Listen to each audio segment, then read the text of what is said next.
Hello YouTube, Captain Mac here, and welcome to the next flight in our Global 787 tour, where we're going to depart from Portland and head up to Anchorage, Alaska. Our last flight obviously brought us into here, and somebody pointed out to me, and I'll try to remember to grab the comment and put it up here on the video as a little screenshot, but somebody pointed out that Orbix has the city scenery for Portland as a free download. So I downloaded and installed it. Don't know if we'll be able to see it because obviously the weather's looking pretty ugly in Portland today, but we'll see how it goes. We're also going to try and make this flight go a little bit quicker. The pre-flight procedures take quite a while in this aircraft, but I'm going to try and go a little faster with those. See if we can shorten up this video just a little bit. And the only reason I'm really have any concern about that is because taking a look at the statistics on my YouTube page shows that the average watch time is only like 11 minutes or something like that. So my wife's laughing in the background. So for a video that's, you know, an hour and a half long, 11 minutes of watch time, I don't know. So maybe you guys could throw down in the comments, you know, some suggestions. It doesn't mean I'll actually follow them, no offense. But maybe just put down in the comments what it is you're actually watching. You know, what portions of the video that you guys focus on the most, and then you know, we can try and tailor it a little bit more like along those lines, I guess. I don't know how else to put it. So hopefully that makes sense to everybody. But anyway, right before we dive in here, I do want to go over one thing really quick. When I pulled up, when I put together the flight plan here in PFPX, you can see that it tells us our release fuel is 109,244 pounds. And you may remember from the last flight there was some debate over whether or not we should go with this fuel or with the fuel from this guy, which is the Quality Wings dispatcher. So on this one here, the fuel that it's showing right now, I'd have to, you know, obviously I'd have to redo it if I put in the, well, we'll just do it here real quick. 1348 is the distance, and we're going to fly at 40,000 feet. And if we set tank, it should be the same number. It shouldn't change. Yeah, it changed just a tiny bit. But this is saying 46,434 pounds. That's a drastic difference in fuel. 109,000 here and 46 on here. I'm just like, that's a little crazy. So we're going to go with what the Quality Wings dispatcher says to use for fuel, not with what this guy says to use for fuel. So I don't think the PFPX profile is done properly. So we'll be using the fuel from the Quality Wings dispatcher. So I just want to show that to you real quick. And then let's pop up ACARS. It's over here. I've already gone ahead and clicked on Start Flight, but just as a quick reminder, if you go to Current Bids, this is one way to do it. The flight was down here, so I highlighted it, click on Fly Bid, back over to PyRep. It loads everything in there. I don't need to change the aircraft or anything like that. It's got our passengers at 198, and there's the fuel 46,477, pretty close to what it showed for the dispatcher, so we're good on that. And you can see I've already clicked on Start Flight, so it's got all the information in here, what's going on with our aircraft. So we're good on that, and that means let's jump right in. Now, you may recall also that the update that they pushed out recently, I had said, hey, it fixed that issue where it came in cold and dark, and then I put a little pop-up on the video that said it doesn't do it all the time. Well, it doesn't, because when I started the sim on for this flight, it wasn't cold and dark. All the systems started up, and I had to go down here to the FMC, and I had to change the panel state to cold and dark. So that being said, we're going to dive right into this one, and we're going to go into our initial pre-flight procedures, and that takes place up top here. And remember, this one is done just on battery power, so we're going to go through it pretty quick. Battery switch comes on the hydraulic panel. C1 and C2 pump selectors and demand pump selectors all need to be off. That's these two here, and the two demand pump selectors down here are off. Wiper selectors off, both sides they are. Nav light switch needs to go on. That'll remain on. It's not dark enough for logo lights, so we're not going to worry about that. Coming back down here, landing gear lever needs to be in the down position, which it is. And then we're going to slide back here, and we're going to make sure that our alternate flaps arm switch and our alternate flap selector are in the off position, which they are, and then the parking brake on, which it is. Okay, that's all of the initial pre-flight. We need to establish external power now. If you click on this guy right here, it pops up your Quality Wings control panel. Click external power. You see both of these light up. Click on either one of them. It puts external power on the aircraft. And now we're not running down to battery juice. We're not going to turn on the APU right now, so I'm not worried about that. And this takes us into our long, drawn-out portion. The longest part of our pre-flight is our initial pre-flight procedure. You can see all these different checklists popping up here. There's a whole bunch of them, and I'm literally just talking long enough to make sure I can pop up on the the video editing there, all of those checklists, and then we're going to dive right into this thing. There's a whole lot there, as you can see. But let's go ahead and let's dive in now. We're going to jump up top and do our IRS selectors. They were already off for 30 seconds, so you click them both to the on position. Down to the CDU ident page. And we're on ident on both sides. We're going to check and make sure we got the right model, right nav data, which we do. All of that is good. And then go to our position initialization page. We don't need to set a position down here. We're just going to put in our reference airport. Let's go ahead and clear those out. And we are at KPDX. We'll put that in there real quick. There we go. Reference airport is in there. I'm not going to put the gate in there. I'm not really worried about it. And then we can go to, let's see, status display. We want to verify, okay, we want to verify a couple things. We'll go over and click on systems. Make sure that the hydraulics, that none of the quantities say RF or OF, and that's the same for the liquid cooling down here. No RF or OF. It does not.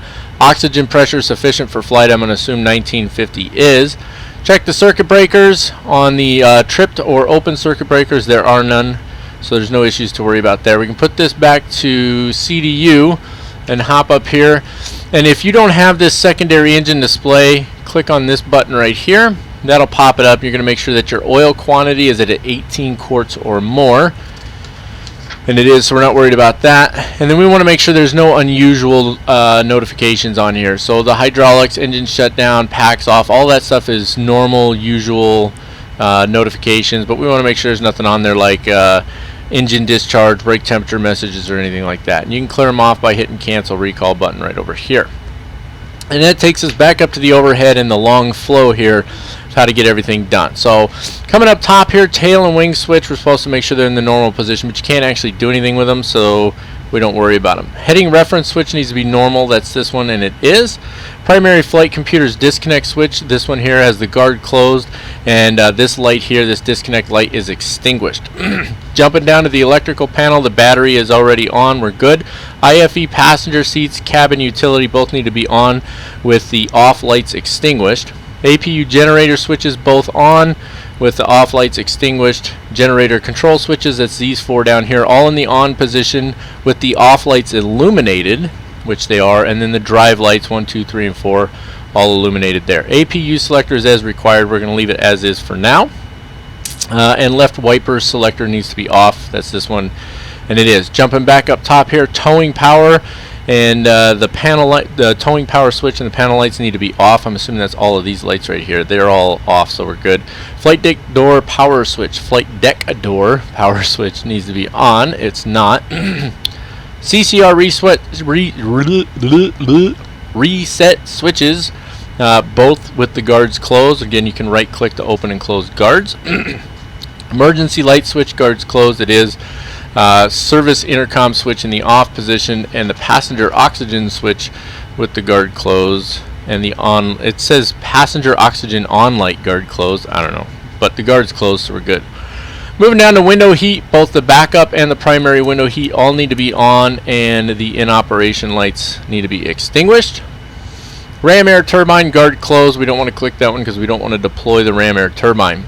On the hydraulic panel, left and right engine primary pump switches both need to be in the on position with the fault light illuminated. Excuse me. Center 1, center 2, left and right electric demand pump selectors all need to be off with the fault lights illuminated. So that's these four right here. They're all in the off position and the fault lights are all illuminated. Passenger signs can go to the auto position. You can do what you want with the panel lights depending on the time of day or anything like that. We don't need the dome lights, so I'm not really messing with them, but you can move these switches around if you so desire. That's what's next on the list. Moving down to ground test selector needs to be in the normal position, which it is. On the APU fire panel, we want to make sure that the fire switch is in and that all of these lights for cargo fire and APU fire are extinguished. If we press the test button, we can see the lights come on, so we know they're extinguished. The engine panel needs to be set. Both the EEC mode switches need to be normal, which they are. You may or may not be able to read it, but it does say normal. And then the start selector is in the normal position as well. On the fuel jettison panel, we want to make sure the fuel jettison nozzle switches are off. That's those two here. The fuel to remain selector needs to be in, and the fuel jettison arm switch needs to be off, which it is. On the fuel pumps, crossfeed switch off in the middle. If we had turned the APU switch to the on position, the pressure light would go off on the left aft pump, but otherwise all of the pumps are in the off position, and therefore the pressure light should be illuminated. Same thing with the balance switch. It is off, but there's no pressure light on that one. Wing anti-ice is going to be as desired. We're going to leave them all in the auto position. There's no reason to mess with that. Down to the lighting panel. Beacon light switch off. Navigation light switch, it says as needed, but it should just stay on. Same with logo light switch and wing switch, as needed. Indicator light switch we can test. Again, if you hold the mouse button down and then move your mouse away, you can let go of the mouse button. You can see all the indicator lights come on. Same thing on the panel up here, all the indicator lights come on. It's always backwards moving it around that way. And then just left click it again to turn the test switch off. Runway turn off light switch is off, taxi light switch off, strobe light switch off, and landing light switch off. That's these guys, and these were actually when we were over there, but we already knew they were in the off position, so we're good. ELT switch has the guard closed, that's up top here. Humidification switch goes on, so give her a left click.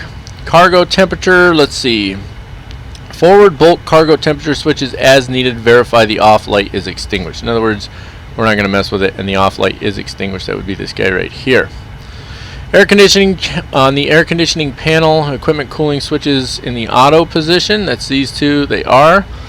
And verify the override lights are extinguished. There's no other lights, it says auto on there. So recirculation fan switch is on, that's these two. Both of these need to be in the 10 o'clock position. For some reason they're always in the 12 o'clock position. Cabin temperature control, PAC switches, both auto. Left click them each once. Verify the off lights are extinguished. They are. Trim air switches on. That's the two in the middle there. Verify the fault lights are extinguished. Ventilation switch to normal, which it is right now. And then pressurization panel outflow valve switches need to be auto. That's these two here, and verify that the manual lights are extinguished. There's no, I'm assuming the manual light would be below. Yep, that's manual. So left click it to put it back to auto. Landing altitude selector needs to be in. That's this one here. You pull it to turn it on. Right wiper selector in the off position, which it is. Looking good so far. Down to the glare shield. Flight director switches come on. We're moving pretty quick on this one. Display select panel set. IFAS control panel. Minimum reference selector, radio or barrel. And again, I'll try to remember to grab the comment and pop it up. But somebody did comment on there.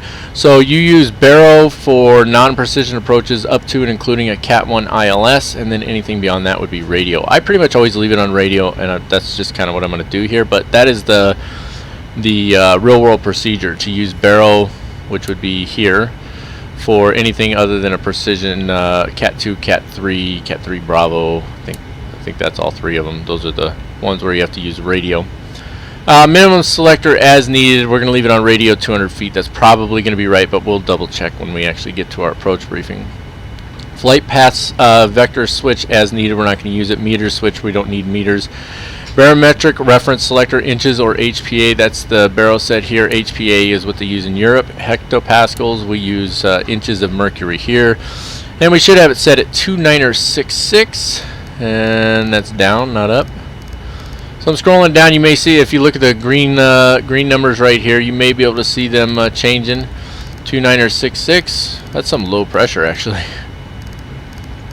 Scrolling. There we go. 2966. So we're good on that. Let's see. Nav display selector on map. It already is. That's this guy right here.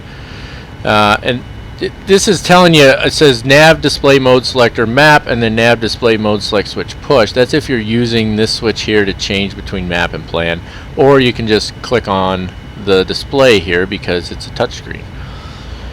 Let's see, it says menu select. That's this guy here, and then if you want to add any of these to it, you certainly can. We'll put the airport on there for taxi purposes, and then we'll change our range. Just click that to get rid of it, and then bring our range down to let's bring it down to 1, and that should help us with our taxi a little bit, even though you're not supposed to use it as your primary means of taxi. Nav display center switch as needed. We're not using that. And then the selector, we already did that. Let's see, display select panel ICAS transfer switch, that's as needed. So I like to have the large map here and keep all the other information in the center there, so I'll switch it over like that. Nav display weather switch is off. Again, that's on the menu here, so we can turn weather, terrain on, all that stuff from the menu switch right here. We're not turning any of it on. I don't know why it tells us to do flight director switch again, because we already did it, but there we go. Auto throttle arm switches need to be armed. Autopilot disengage bar needs to be up. That's this one. It is in the up position. Heading track reference switch as needed. We'll leave that as well as the vertical speed slash flight path angle. Altitude increment selector as needed. We are actually not flying a departure, we're flying direct to, so we can scroll this guy all the way up to our cruise altitude, which can be 40,000 feet. Not 41, there we go. And then moving over to the sidewall here, that's not the sidewall, that's the EFB. Check our oxygen real quick, and it seems to stick on me pretty much every time. I have no idea why. And now it's not sticking, so it's kind of weird that it does that. Let's see. Oxygen mask stowed and doors closed. Reset test switch, push and release, which is that one right there. And then forward panel brightness control. That's these guys down here. We're not going to mess with that. We don't need any panel lights on the forward panel right now. PFD, MFD selector. Alright, so that dinging you heard was obviously my phone going off. I had to take care of that. But anyway, back to what we were doing here. The PFD and MFD selector needs to be on normal. That's this guy right here, and it is. So we're good. Flight instruments check. Basically what we're doing, let's get this out of the way. Come on, out of the way. Or not. Oh, you know what? I probably paused this while I was doing that. There we go. Okay, there we go. So we just want to check we're straight and level as we should be. Looking up here, we should have, if we turn TCAS on, which is where are you at, traffic, then it should say TCAS off down here, which it does. We should have that indication. We should have nothing here, toga here, flight director here, and then no V speeds here, which we do, so we're good on all of those. Let's see, landing gear panel needs to be normal. Let's fly or glide over here real quick. So the gear handle needs to be down. The alternate gear switch has to have the guard closed, which it does. Speed brakes need to be to RTO, and they are now. And then the integrated standby flight display needs to be set, so we want to verify that there's nothing in the approach. So if you click approach, you see you get your approach bars there. There's actually a name for those. I forget what it is. One of you probably knows. Go ahead and throw it out there. Make sure that your altimeter is set, which it is, and what else? And that there's no flags or messages shown, which there's not, so we're good on all of those. Scooting back here a little bit, backing up. I love how you can just kind of fly around in here. Speed brake lever needs to be down, or up in this case, if you ask me. Reverse thrust levers down. They are. Thrust levers closed. That's these two all the way back, means that they're closed. Parking brake needs to be set. It is. And verify the parking brake set message is shown. That's up here, so you can see right there it says parking brake set as it should. So doors auto, and then it also says auto brake RTO, which it should. Stabilizer cutout switches need to have the guard closed. That's these two here. Fuel control switches need to be in cutoff. That's these two main switches down here. Fuel control switch, fire warning lights, verify extinguished. That's these two. They are extinguished. Alternate flaps panel, the arm switch and selector switch both need to be in the off position. We checked those when we first started as well. Captain's audio control panel, left tuning control. We're not doing anything. This is the audio control panel. We're not doing anything with those. Flap lever needs to be set. Now, what they're talking about is it's up, and so there should be no indication on here that there's any flap setting. If I were to move the flap lever down to 1, then you see it shows flaps 1. The flaps aren't going to move right now because we don't have hydraulics. But that's what it means by flap lever set, that you're making sure that the position here and the indication up here match each other, which they do. Where are we at here? Flight deck door access selector needs to be to auto, and that's the one way back here. If I can find the right, there we go. Engine fire panel, verify engine bottle 1 and bottle 2 discharge lights are extinguished. That's these two. These are the discharges. The light would be on here. Glide slope inhibit switch below glide slope light extinguished. This one here. It is. Transponder needs to be in standby, which it is, and then the aural cancel light, it says as needed, right? Is that what it says? No, it says extinguished. Floor light switch are as needed, and that's this one here. We're going to leave those where they're at. Evacuation command switch needs to have the guard closed. This one here, guard is closed. Aisle stand panel floodlight control mid position. That's this one. That's mid position. I don't know why that needs to be in mid position, to be honest with you. I think it's good right there. And that takes us to the CEU EFB pre-flight page, or section page, whatever. And I'm going to turn a bunch of these, but this is our, going to get into our pre-flight in here. I just want to get rid of all these pages because it's like, I shouldn't have even, I don't even know why I printed all these. Okay, that's where I want to be. Put those over there. And let's dive right in here. So what I've done is I've saved this as a company route now. For those of you that use PFPX, when you do the when you save it as a Quality Wings file, it goes into the main Quality Wings folder, and then you have to go in there and copy it or cut it and move it over to the 787 Quality Wings 787 flight routes or flight plans folder. So dive into route here. It is a company route, so we're going to go ahead and route request. And then it's PDX to PANC, so we'll grab that one right there. And waiting for it to request now, or do we activate? The flight number on this one is 101. There we go. Put that in there. Activate. Execute. Go to performance initialization. We've been through all this before, right? Reserves are going to be 5.0, I believe, is what we've been using. 0 fuel weight and all that's already taken care of for you. Flight level 400, cost index, remember, it's between 0 and 2,000. We've been doing 500. I'm actually going to go, I'm going to step it up. I'm going to go to 1,000 and see what we get. Let's just see how that works out for us. See, now it says 1 and 999 on here, but it says, see, now wait a minute. I read that in the manual and it says between 0 and 2,000, but here it says between 1 and 999. So that's interesting.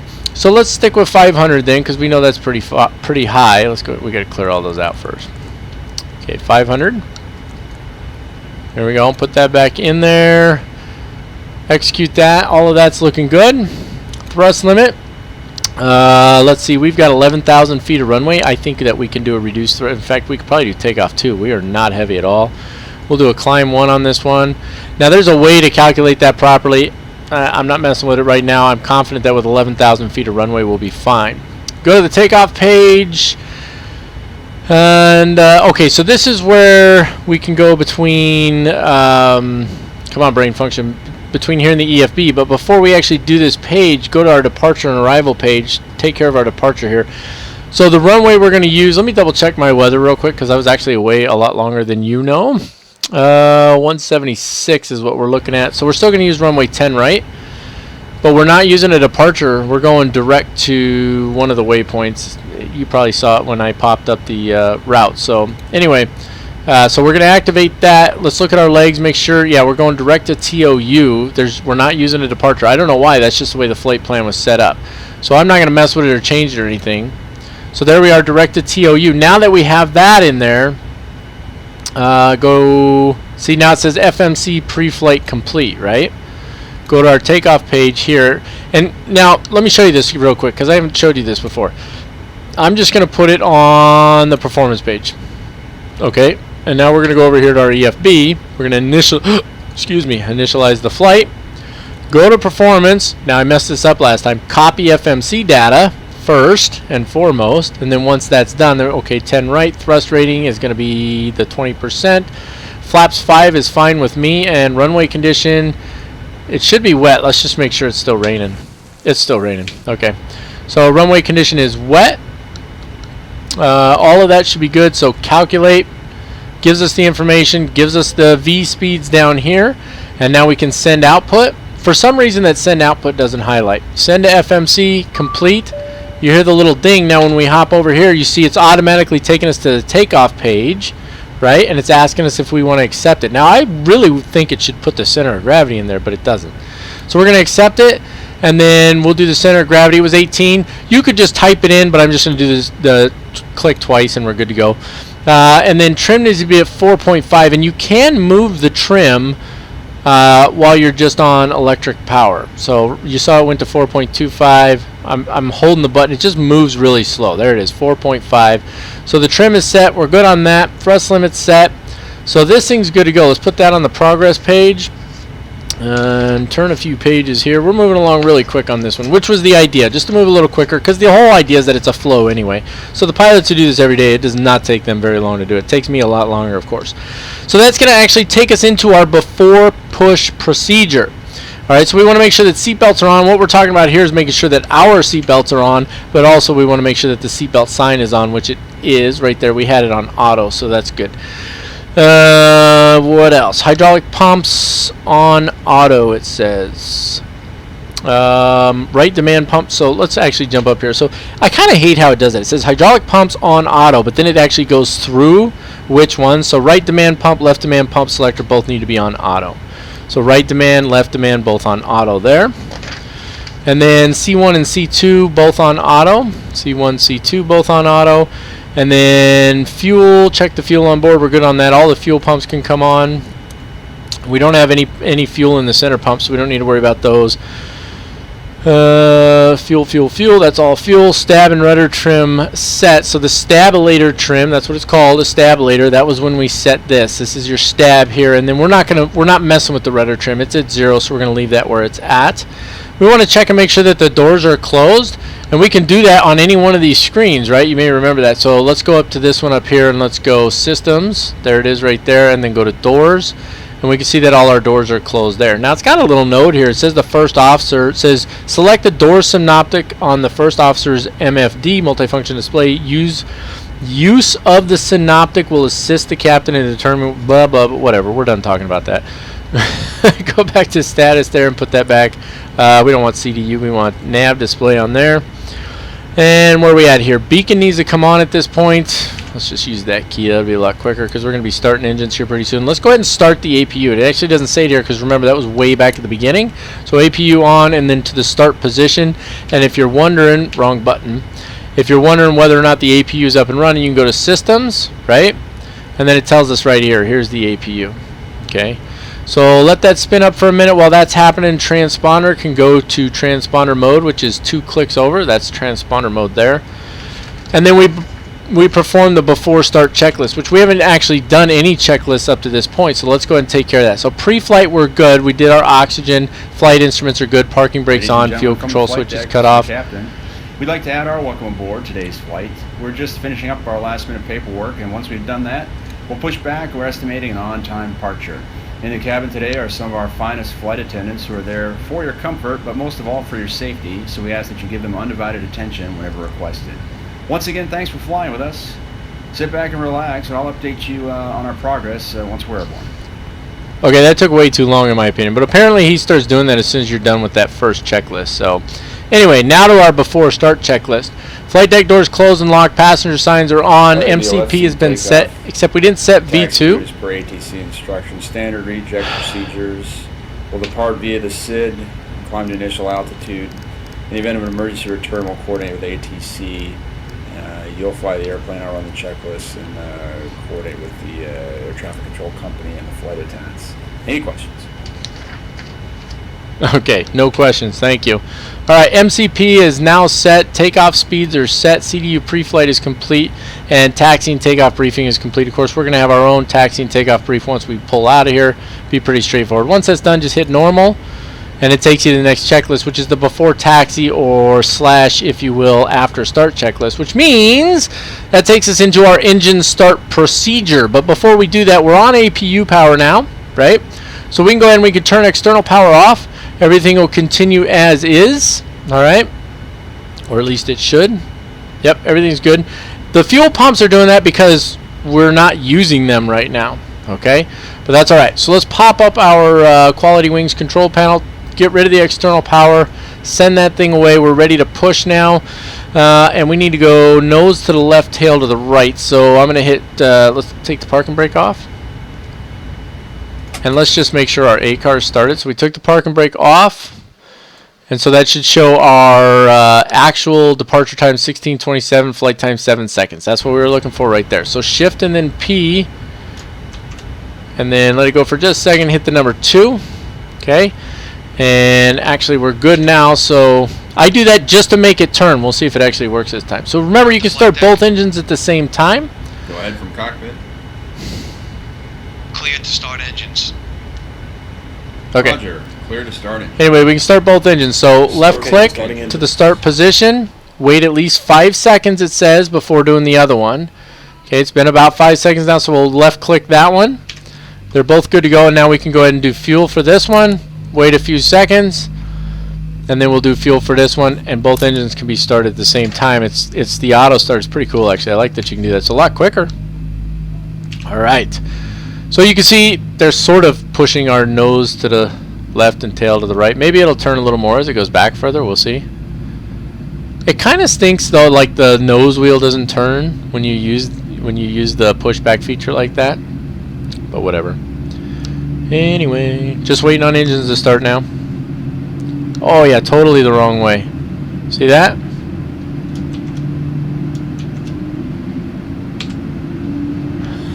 I don't know why it started doing that. Let's just do our little flyback here and see what happens. See how it says they're running? It wasn't doing that before. Remember I was telling you it says they're running? So both engines are running now. That's what I was trying to tell you about before. Everything else is looking good. We can do LNAV, VNAV. We can arm both of those. Those are probably in a later checklist, but there we go. Now we got to turn in the right direction. Yeesh, what a pain. Oh yeah, we're going to stop right here. We're going to end up in the grass anyway. So right there. Okay, let's put the parking brake on. Okay, APU can come off at this point. Engine anti-ice will stay as is. You're supposed to hit the recall button, which is, I know there's a weird view, but it's right here. Nothing pop. Well, TCAS is off, but that's all right. We know that. We left it off. Flight controls, we need to check those. So the right way to do that, go down here to Systems, and then you may or may not be able to see it, but here's flight control right here. Okay, and then we're going to go full left. Excellent. Full right. Looking good. Neutral. All the way up, all the way down, and neutral, and then full left on the rudder, full right on the rudder, and neutral, and flight control check is complete. Click on ND for nav display again. Radio panel is good to go. Flight deck door is closed and locked, and that takes us into our before taxi procedure. APU is off, which it is. Engine anti-ice as required. We don't need it right now. We've already done recall. Let's click it again anyway. It still says just TCAS off. It does say verify steering locked out memo message is not displayed, which it's not. Auto brake to RTO, which it is. Flight controls we've already checked. Flaps need to be set. We're doing a flaps 5 takeoff, so that's 1. That's 5 right there. CDU reference speeds are set. What else? Flap settings good. Stab and rudder trim is good. Radio panel is good. Flight deck door is closed and locked. And perform the before taxi checklist, which is this guy down here. Before taxi anti-ice as required. We're good. Recall's been checked. Auto brakes are RTO. Flight controls are checked. Ground equipment is clear. Click on normal. Takes us to our before takeoff checklist, which is just flaps. We're good there, which means our next one will be the after takeoff checklist. So we can put him back on the CDU for now. Put him on the progress page. We want ours on the takeoff page. Actually, I think his needs to be on the legs page. Ours on the takeoff page. And come up top here. Let's make sure our wing lights are on. Make sure we don't need strobe lights yet, but taxi lights need to come on. Cabin chime. I'm going to double check everything, get my track IR up and running, and then we will taxi out. So I'll be right back in just a second. Alright, I got everything good to go here. We're ready to start taxiing out. We'll take care of our taxi. It's not really going to be a departure briefing, but I'll probably cover it just real briefly on the taxi. But we'll take care of that as we're taxiing out here. Little jump as the track IR is coming on. There it is. Good to go. Brake off, and I believe I know where I'm going. Let's see that. Yep, that should be the right one here. See, it's starting to move on its own. Get that mouse out of the way. I haven't even added any thrust yet. I've added no thrust at all, which is really cool actually. I like that. You know, that means they dealt with the ground friction issue. You know, as I'm turning in here, since it'll be a short brief for the taxi anyway, I just want to mention something. Somebody put in the comments down there, and this isn't, I'm not complaining or anything like that. Everybody's entitled to their opinion, but they put in the comments, you know, hey, you know, Quality Wings have made a decent looking aircraft, whatever, but you know, I like PMDGs, 777 and stuff better because the systems are all, you know, all simulated, more in depth, so on. Hey, I agree with you 100%. That's awesome the way PMDG does that. But I just want to throw out there, really, did the rain just stop like just now? No. Okay, anyway, I just want to throw out there, Quality Wings put together a heck of an airplane here. Are there some things that it lacks? Yeah, sure there are. But overall, I am thoroughly impressed with what Quality Wings has done with this airplane. I really am. So I just want to throw that out there real quick. Okay, I'm going to shut my mouth here. I'm going to take care of this taxi briefing. I don't think we're going to do a departure briefing. just a taxi brief because we're not doing a departure, right? We're just going direct to. So here we go, taxi brief, and I'll shut up.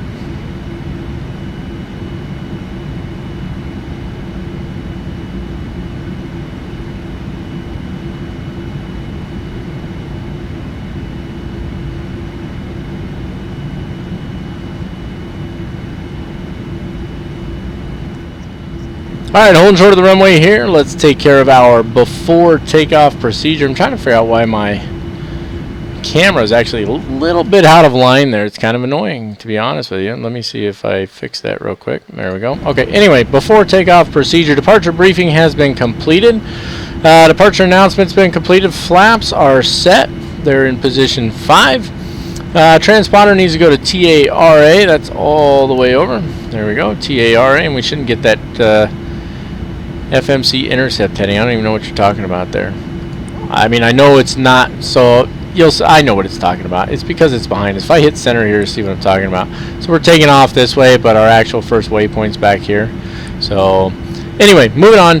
Radar terrain VSD as required. All of that is good. I'm not going to mess with anything there. Before takeoff checklist needs to be performed. That's already been done. It's just make sure that the flaps are set. And what else? Anything else? I don't think there's anything else, is there? Airspeed's calling out 80 knots, all that good stuff.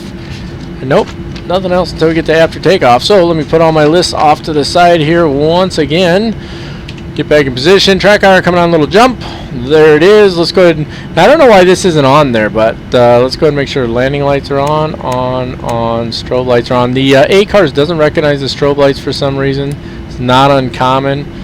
But we got all the lights on. We don't need logo lights on. That's it. That's everything. Alright, brakes off. Make sure the approach path is clear. No, I have no AI traffic on anyway, so I'm not worried about that. Several of you, or at least a couple of you, pointed out that the toga button is this little screw right here. Fantastic. We'll take advantage of that today. However, I still don't understand why the button that I have mapped to the toga function isn't working. That's actually a little, maybe that's what's frustrating me, I guess is the right term. But it's not that big a deal. We've got the button there, so I'll try to be able to. It's kind of hard to click buttons with your track IR on. If you haven't ever tried it, it's interesting to say the least. Get out of the way. Okay, let's swing her around here.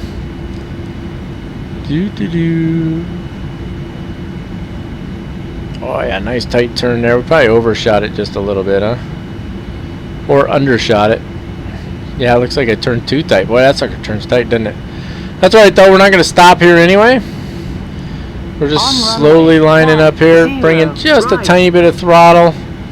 Get us around the corner all the way, so we're not sitting here all day. A little more throttle as we start to come centered up here, start rolling forward. There we go. You can see our N1 coming up on the screen in the center there, looking good. And toga mode. Little off center. Let's move that up there. There we go. Whoa! Boy, I'm all over the place like a maniac. There we go. Now we're looking good. 80 knots. Check. Check.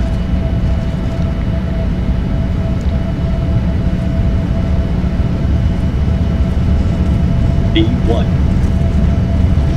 Rotate. Pull back. Follow the flight director. Looking good. Positive rate. Gear coming up. Gear up. Somebody else was complaining about the 5,000 foot per minute climbs. I agree. You wouldn't really do that with passengers on the airplane. It's a little insane. But this aircraft has the ability to do it. Let's just clarify that. Bring it in a little nose down trim. Gear up. All right, we're good to start our turn here. Bring up the flaps to 1.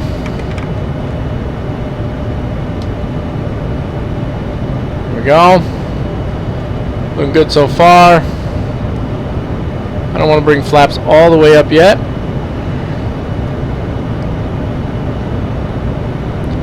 We can zoom this out now too.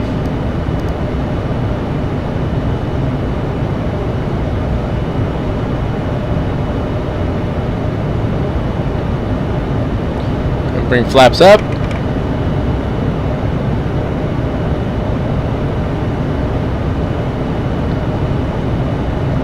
good so far. We're not going to really get to see that downtown Portland from Orbix, are we? I hate that. That's the one problem with cockpit tooltips, is sometimes your mouse ends up hovering on something that you don't expect it to.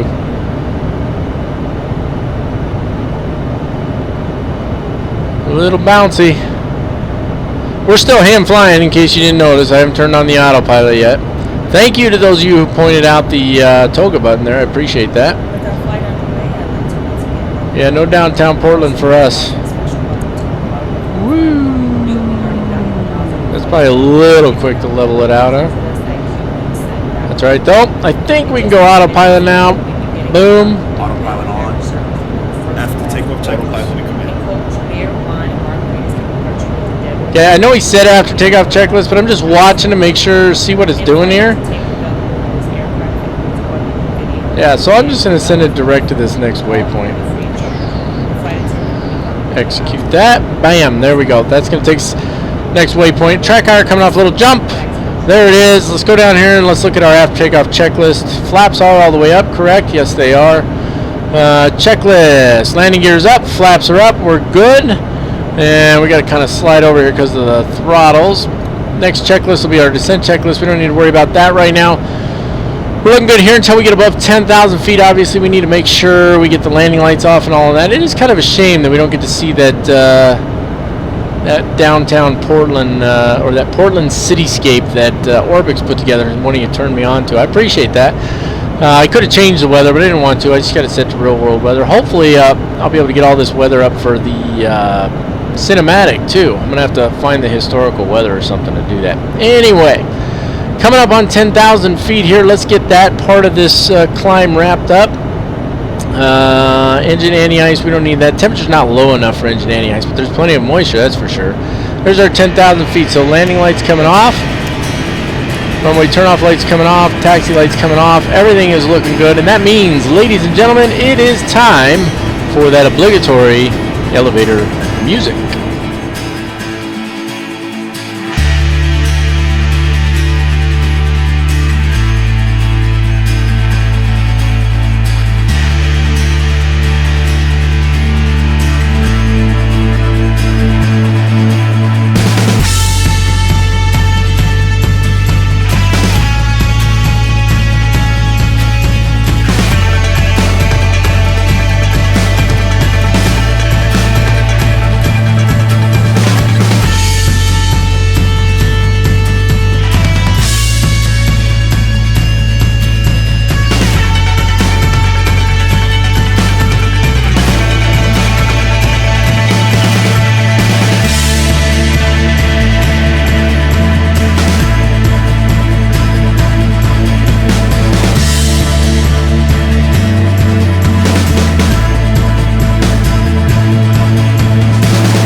Alright guys, we were originally scheduled for the Witty 3 arrival.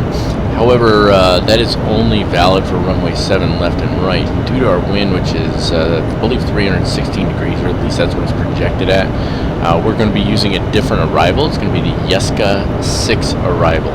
And it starts at the same transition point, Middleton VOR or MDO VOR. So we'll start out here. Let me get my brain together here. We'll start out here at the MDO VOR. Turn to 308 degrees. Minimum safe altitude is 11,000 feet. We'll be well above that, and you're going to find out why here in a little bit. But down here to Sobgi, I think is how you say that, and then hang a left there to 274 down to the Yeska waypoint. Then it says expect radar vectors to final approach course after Yeska. We're not going to be using radar vectors now. The TED or Anchorage VOR is the next waypoint on the arrival. However, due to our approach, we're going to be hanging a left here from Yeska and heading out to another waypoint over here, which you'll see during the approach briefing. And because of the way that's set up, the angle that waypoint comes in at, we actually added a couple of custom waypoints as well, which is going to swing us out a little bit and let us come around. And the approach we're going to be doing today is going to be an interesting approach, something akin to the river visual approach in, what is it, DCA I think is where it was at. We did the river visual approach for unusual, difficult, and dangerous approaches.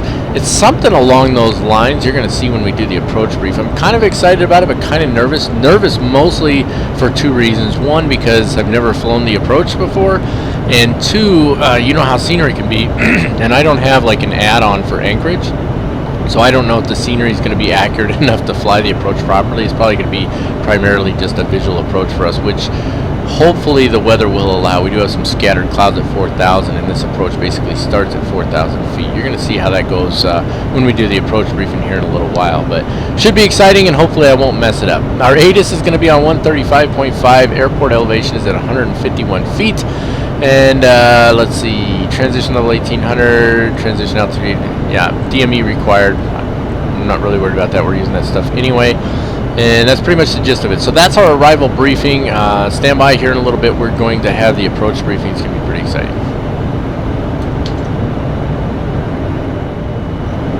Alrighty, we're about 20 miles from our top of descent here. We're going to go through our descent procedures and checklist really quick.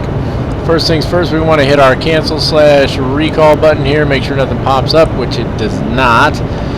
Take care of reference speeds next. Come down here, hit initial reference, and it should take you directly to the approach reference page. Now, you're going to see the approach briefing here in a little bit, and you're going to see why we're definitely going to be flying this as slow as possible. So we'll be taking flaps 30, entry not allowed on selected line. Oh, I still got something in there. Dirt. Let's get rid of that real quick. There we go. So we'll copy that, clear that out, and let's put it down here, and that takes care of our approach reference speeds. We'll leave that on there for the moment. Come back up here. What else we got to take care of? The landing distance and auto brakes. Off the top of my head, I don't remember the length of the runway. There is plenty of runway though, but we are going to use auto brakes too, because I have a feeling I'm going to probably land a little long on this one. So we might need the extra braking power. We'll see. Let's go ahead and scroll this down real quick. Let's see. I don't want to go below 4,000. There we go. Nope. There we go. 4,000. Okay, so it should start its descent automatically here shortly. Let's see. Radio or set the radio/barrel minimums. Now there are no minimums for the approach as far as it's not a precision approach. You're going to find out when we get the approach briefing. So I'm going to leave it set on radio and 200 feet. That's what I want it to stay set at. The approach briefing we're actually going to do here in a second, and let's take care of the descent checklist. So go to our checklist here. Already on descent checklist. Recall is checked. Notes are checked. Auto brake is set. Landing data, VREF, and minimums is set. Approach briefing, we're going to complete that here in just a minute. So we'll go ahead and check that one off. And that'll take us to our approach checklist. So we're good there. And that means let's go ahead and dive right into our approach briefing. Alright, so this is the approach that I was talking about. It's going to be pretty exciting. It's the highway visual runway 25 right approach. Now we're going to be flying a crosswind. Now I want to note here they do have runway 33 at Anchorage, which would be a better runway for the wind because again our wind's at about 316 degrees magnetic. So runway 33 would be better, no doubt about it, but I wanted to fly this approach, and we can fly a crosswind approach anyway because the wind's not that bad, it's not that fast, so we should be all right. If for any reason I have to make a switch, then you're not even watching this. But the runway 25 right highway visual approach is really just what it sounds like. Let's go through this real quick. The ATIS is on 135.5. Anchorage approach is on 118.6 or 123.8. Not sure what the little R means. Maybe reserve or backup or something. Anchorage tower on 118.3. Ground on 121.9.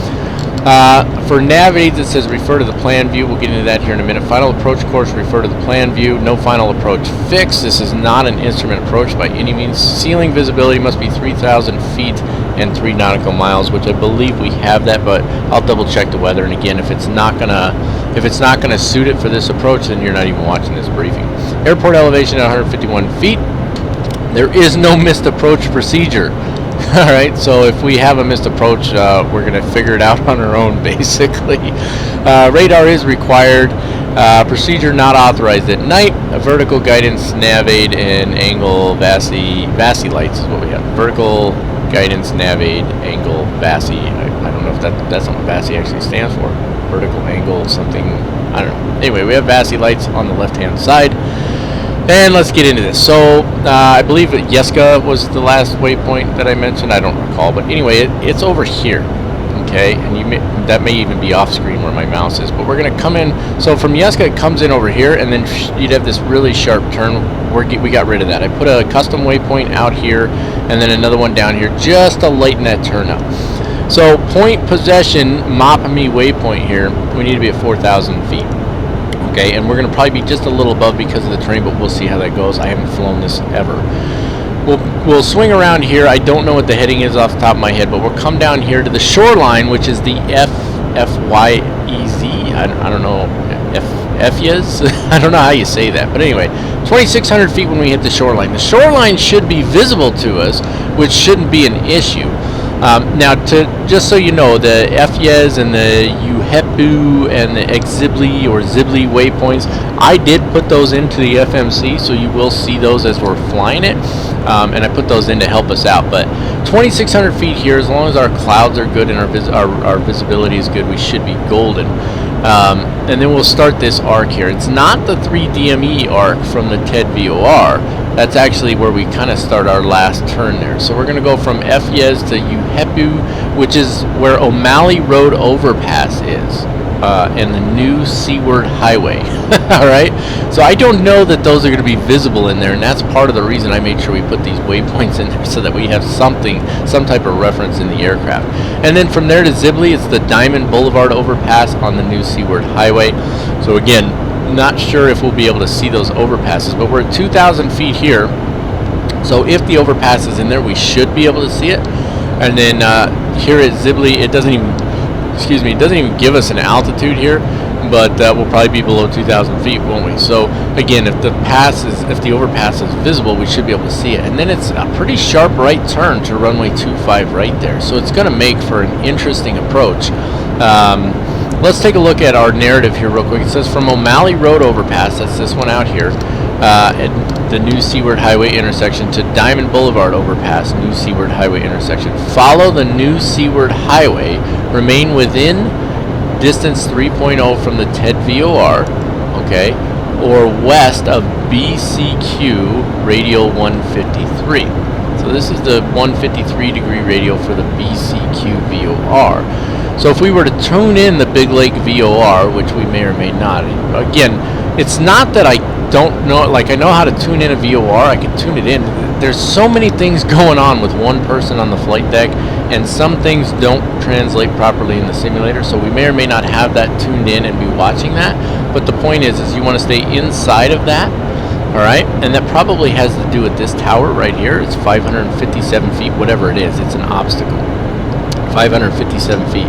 Okay, we should be able to see Elmendorf Air Force Base and then obviously Anchorage Airport off to our left here. So we want to remain inside that and just along the 3DME arc for the TED VOR, and then we swing around, and basically it's a visual approach.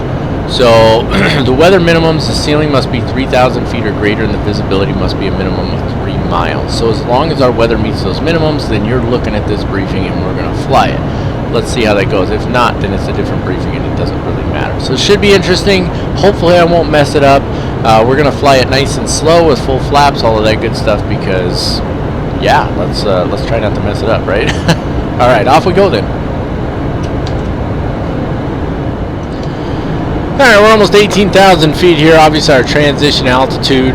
We want to jump in here and take care of our approach procedure. And I also wanted to give you an opportunity to get a look at a little bit of what this approach is going to look like. So approach procedure first. Let's see where we at here.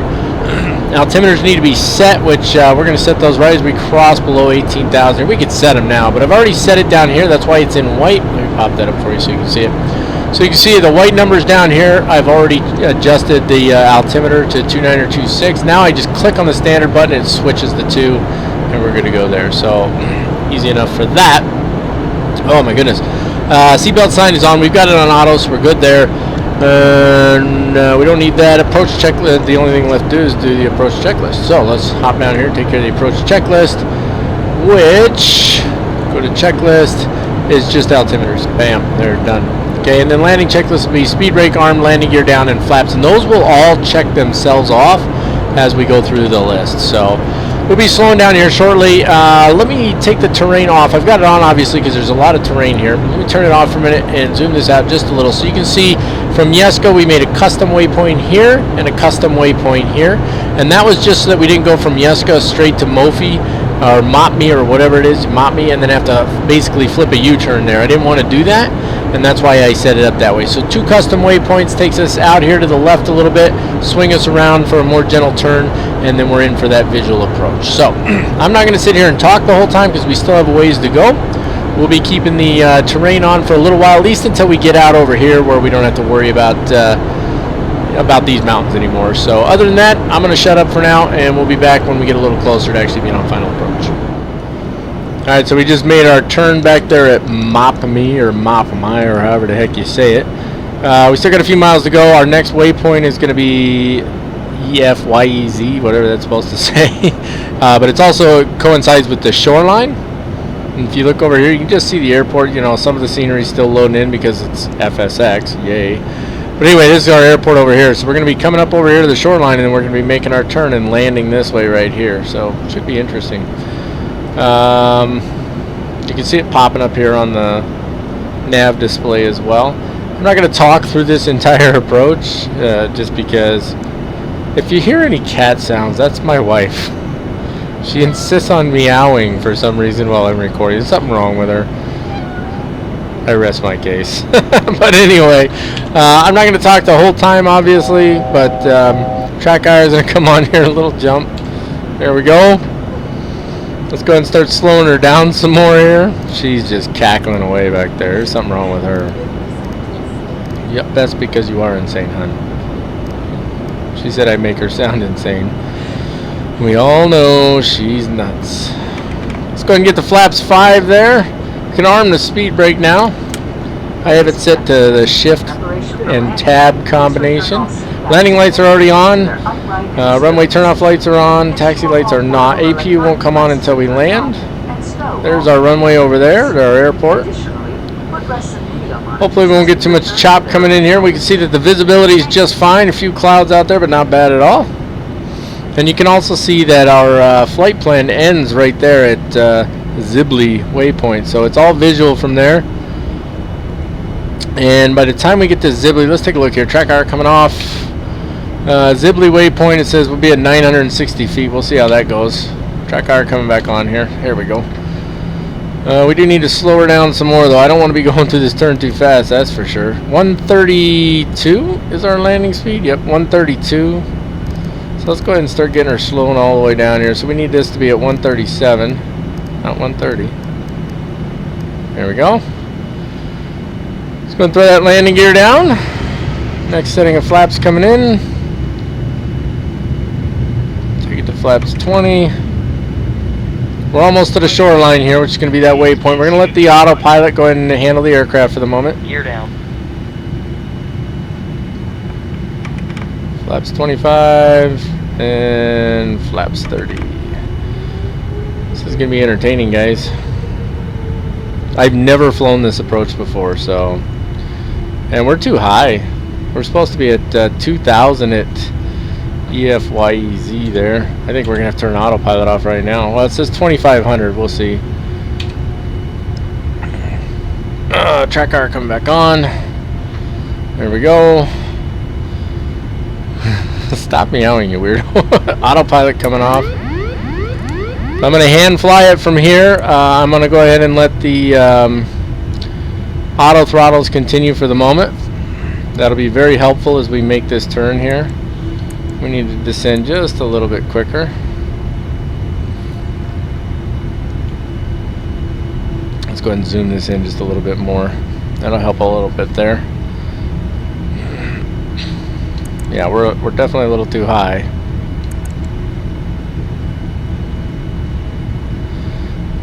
So for the most part, we'll follow our flight director here. Yeah, see, we're at 3,800 feet. How did this thing expect to make its way down to 2,500 feet? I think the airplane lost its senses a little bit. Alright, so starting our turn here. There's our runway way back there. We got some work to do yet. Boy, this is going to be entertaining, huh? Yeah, we're still way too high here. Alright, straighten her back out. Overshot the turn just a little bit.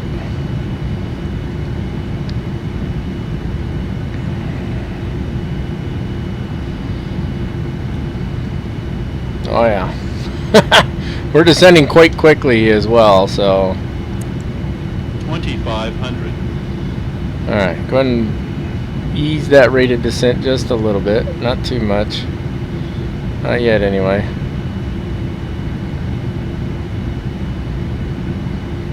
Ooh, I'm having a tough time here, aren't I? Overshooting every one of them. Overshot that one. I'm too busy watching my speed. Like, why does the airplane want to climb right now? Trim down. Autopilot is off, so it won't even let me push the nose over right now. Okay, let's turn the auto throttles off here. There we go. Alright, it's going to be a pretty tight turn in here. And we're still too high, just so you know. In case anybody's wondering. Big surprise. Let's go ahead and start our turn here. See, this thing's saying we're too low, but there's no way we're too low here. Now you can see the happy lights there, or the VASI lights as it were. Whoops, wrong button there. 25 right. Oh, there's some more meowing. I wish she would stop because she's got serious issues. Okay, we started our turn a little soon there. Just wanted to try and make it a nice easy turn. I think we'll be alright. We're just a little bit high right now, but we'll be on glide slope here shortly. For some reason, the descent rate on the aircraft was not controlling. The aircraft was not controlling the descent well at all, and then it wouldn't let me nose it over for some reason. I have no idea why. Overall, not too bad. Not the best approach that I've ever flown here, but certainly not the worst either. We all know that. Runways. There we go. There's the glide slope. Approaching runways. Thank you. 500.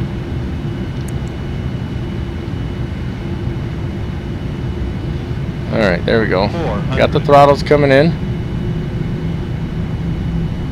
There we go. Not too bad, actually. Kind of settled right around the corner there. We're just a little slow. Approaching minimums. Come on over. Minimums. Looking pretty good. There's 132 right there, so we're not too bad. Just a little slow. Little crosswind. We knew that was going to be there. 100. 50. 40. 30. 20. 10.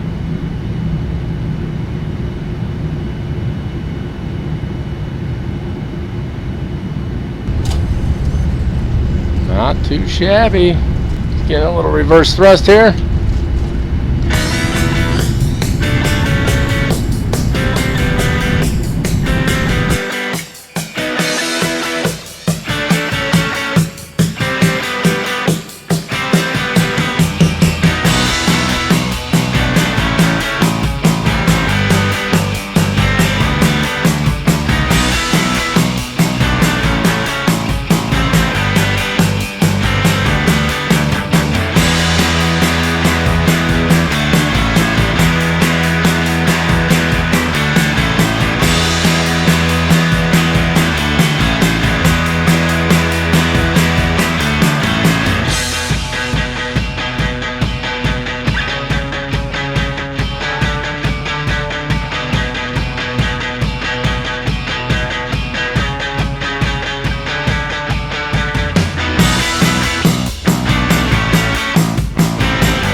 Well, we're not going to make that taxiway.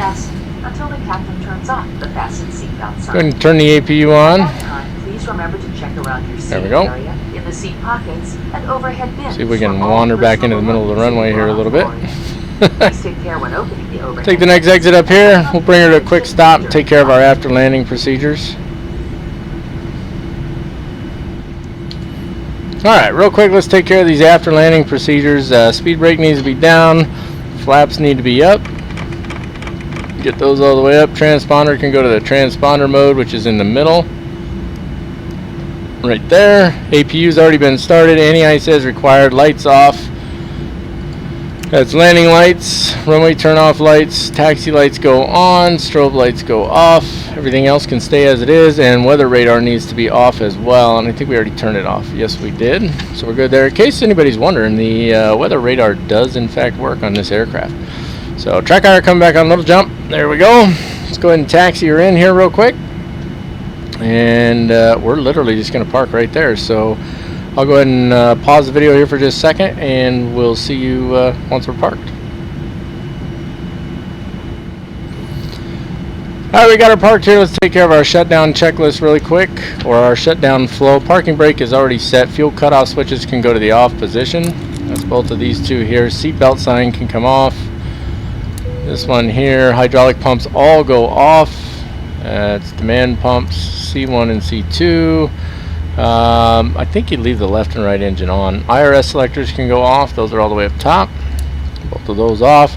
Flight deck door power can go off. That one is right there. It's probably a little easier if you're looking at this from this view here. Fuel pumps off. Engine anti-ice is good. Beacon can go off. Wing lights can go off. Nav light will stay on. Flight directors come off.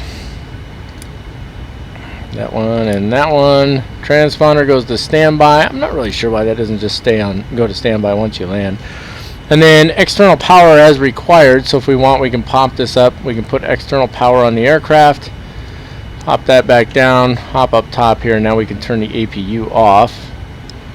External power is on. APU's off. Good to go on that. And that's pretty much it. Let's take care of our checklist down here. Go to checklist, landing checklist. The speed brake was armed and the flaps were down, so those would have all been green at that point. Come on, normal menu. Landing shut down. Parking brake is set. Back to the normal menu, and then the secure checklist. IRS is off. PAC's off, and emergency lights need to go off. So emergency lights are over here. Right click the little switch there to turn those off. PACs are down here. Turn both of those off, and that should automatically take care of the checklist for us. And then the only thing left to do would be to take the power off the aircraft entirely. So in order to do that, we would disconnect the external power, just like that. Hop up top here, turn the battery off. Well, I turned the battery off. Why are things still on? Battery's off, APU's off, engines are off. Ah, there it goes. Just took its sweet time, huh? Okay, that is all she wrote, ladies and gentlemen. That's going to wrap it up for this flight. I hope that you guys enjoyed this one, along with my wife's very strange annex in the background. Just like that. I told you guys there's something wrong with her. This is a good little flight. That was an interesting approach. It was not the cleanest approach that I've ever flown, but it is the first time that I've flown it, and flying it in this aircraft was an experience to say the least. Let's pop up our ACARs here real quick. Drag it over here. There's the landing rate was minus 59, so I'd say that was a pretty good landing rate considering the crosswind. I did remember to kick the rudder pedal lightly instead of really hard, so that's good. Let's stop the flight there. PyRep is ready. We still have good connection, so we can file that right now. Give it a second. It'll tell us when it's filed. Good to go. Now we can close this out. Yes, we're sure. And that's it. That's all. No more, folks. If you haven't already done so, take the opportunity to smash that subscribe button. We're up to almost 5,000. I'm going to try and put together a cool little cinematic / dedication video to you guys when we hit 5,000. I don't know why we got all this blowing whatever on the ground here. But anyway, give the video a thumbs up, please. If you give it a thumbs up, I think it's easier to find in the search for YouTube. And take a minute, let me know, guys, because, again, and I think I said at the beginning of this video, now my brain doesn't want to work. My analytics say that the average watch time is like 11 or 12 minutes. Well, the videos are like an hour or something long, so that tells me there's certain parts of the videos that you guys are watching the most. So let me know what those are, just so that I can put a greater emphasis on those portions of the video and make sure that you guys are getting what you're looking for out of those. Don't forget you can sign up for Mac Air. This is the Global 787 tour for Mac Air, Millennium Aviation. That is a virtual airline that I started with my good friend Eric Cowell Flaps Grindstaff, and he's doing a great job running that airline. And I do want to note that if you do sign up over there, 2 things you need to keep in mind, please. Number 1, you must sign up for the forums. We like to have good interaction. You may not interact in the forums. I guess ultimately that's really up to you, but I'd like to see everybody interact in the forums a bit. But you have to sign up for the forums. If you don't, none of your PIREPs will be approved until you do. And make sure you read the Pilot's Operating Handbook before you even sign up in the forums, because there's a certain naming function you're supposed to use and all of that, and if you don't follow it, then your sign-up's going to be denied, and then we get people asking questions saying, what's going on? Well, that's what it is. So read the Pilot Operating Handbook, then go in and sign up in the forum, say hello, introduce yourself to the other pilots there, and that way you're able to start flying and getting your PIREPs approved. Don't forget you can like us on Facebook, follow us on Twitter, and of course you can follow us now on Twitch at Captain Mac 3588. Also look for a special video series to start here in the very near future with my lovely wife. Hopefully she won't be meowing through the whole series. And that's going to start pretty much when we hit 5,000 subscribers. So thank you to every one of you who's subscribed to my channel. I appreciate all of your support. I hope you guys enjoyed the video. I certainly enjoyed flying it. So until next time, keep the blue side up, unless otherwise instructed by ATC. God bless you all, and have a fantastic day.